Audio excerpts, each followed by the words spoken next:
Hey guys, welcome to MotoDeal's first episode of Behind a Desk.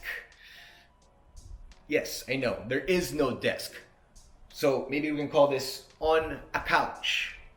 Not the type of couch that some of you guys are probably thinking about. Yeah, I can see you guys snicker there a little bit.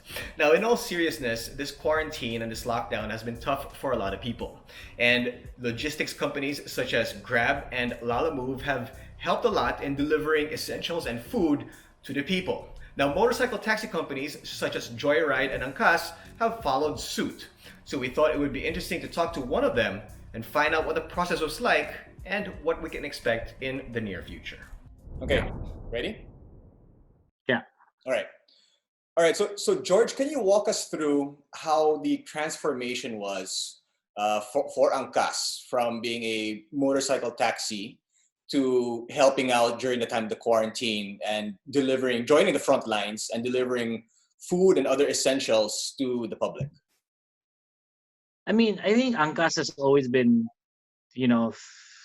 first and foremost, Angkas was really developed to, solve a problem, to fill in a need. And I think the situation is no different.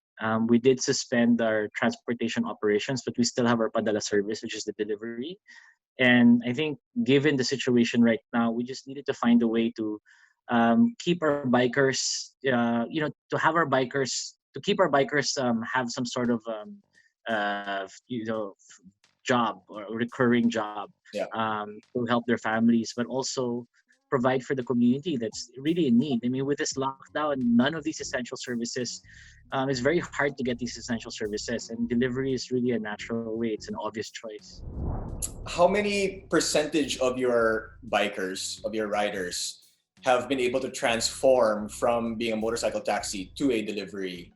I mean, very little. We have about 23,000 our fleet in NCR, right? And we're like, just have a few thousand bikers that is really doing deliveries right now. A lot of these bikers are still scared to get out of their homes. I mean, with good reason.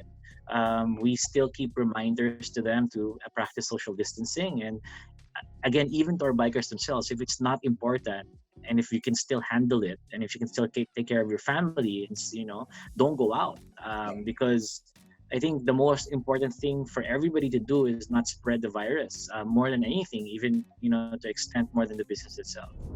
Now, speaking of which, you mentioned some of the bikers who were afraid to go out. No, how difficult was it? What are the challenges were to retrain some of the bikers to know how to handle the delivery of during a time like this when there is social distancing and you can't really be around people too close to each other?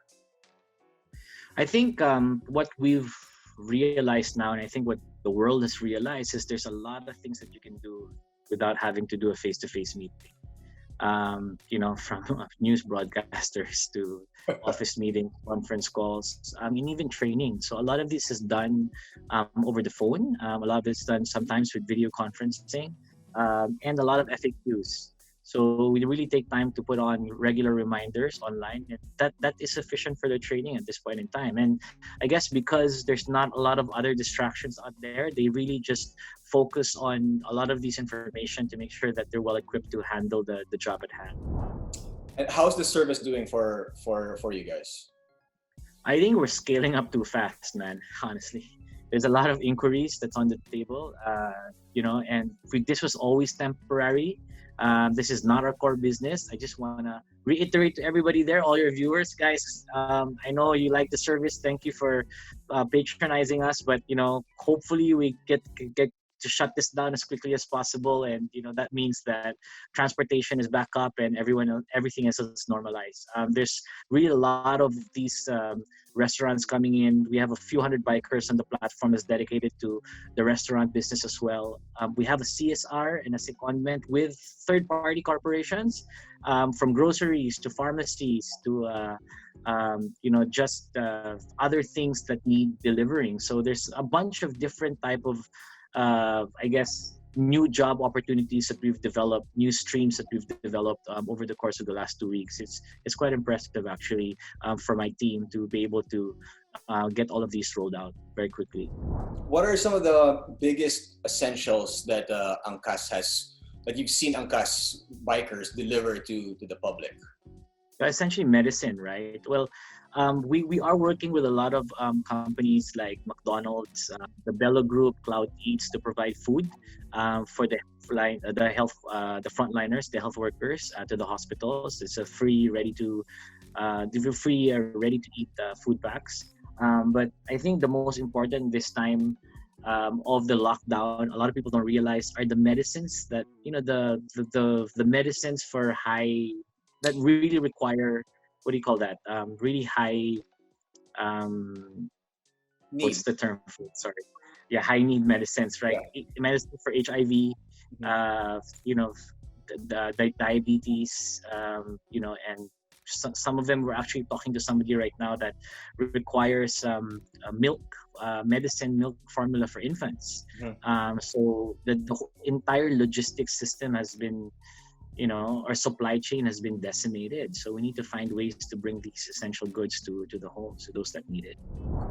Now, hopefully, this whole quarantine, this whole lockdown, and we find a way to either live with the coronavirus or cure the coronavirus. But when that happens, is this service something that maybe Angkas would be interested in to continue even after the quarantine and after this nightmare is over? I mean, the whole dynamics will change and Yeah. shift. We really don't know what type of behavior will remain permanent after COVID. Hopefully, less face-to-face meetings because we've learned that we can do it without them. Yeah. But other than that, we're just gonna wait and see. I think this lockdown, we have to take it very seriously. And we just take it one week at a time and see how we can really help in alleviating this issue. Yeah, you mentioned really briefly also that you have just a small percentage of your bikers that are out there that are doing this service. How about the ones that aren't? Do you hear from them that they want to contribute in other ways, or do you hear from them that they want to work to have income? And how do you deal with this as a business? I mean, many of them want to help out and contribute. In fact, we have a lot of our biker presidents with associations that do their own initiatives, their own relief efforts to fellow bikers and others as well. So that really, is very pleasing to hear. I'm very happy about that. Although we do remind them to make sure that they keep themselves safe because they can also contract the virus that way. Being out there, in the front lines, but we've done a lot of donation drives for bikers. We've also had our own. We've bought rice and food packs and stuff to help them just feed their families and get through the day. But this is the continuous, and it's also not sustainable. Giving them food on a regular basis over an extended period of time it's going to run out at some point in time. So we really need to go back to work. And you're right. We need to live with this virus if this virus persists and expands, and nobody has the right answer to that yet, and we're just going to wait and see. But we hope to make sure that we're able to give them as many jobs as possible, or give jobs to as many people as possible in our fleet. Do you know what kind of a time frame that you have in terms of being able to sustain this? I think after a few months, Yeah. it's just gonna run dry. The well's gonna run dry. So we really need to look for other alternatives. The government is working very hard on that. There are a lot of people in the private sector that's also lobbying and pushing for these efforts. So I think sooner or later, we will find a way to get out of this. All right. Well, George Royeca, the Chief Transport Advocate of Angkas, thanks very much, man. Thanks, Gino.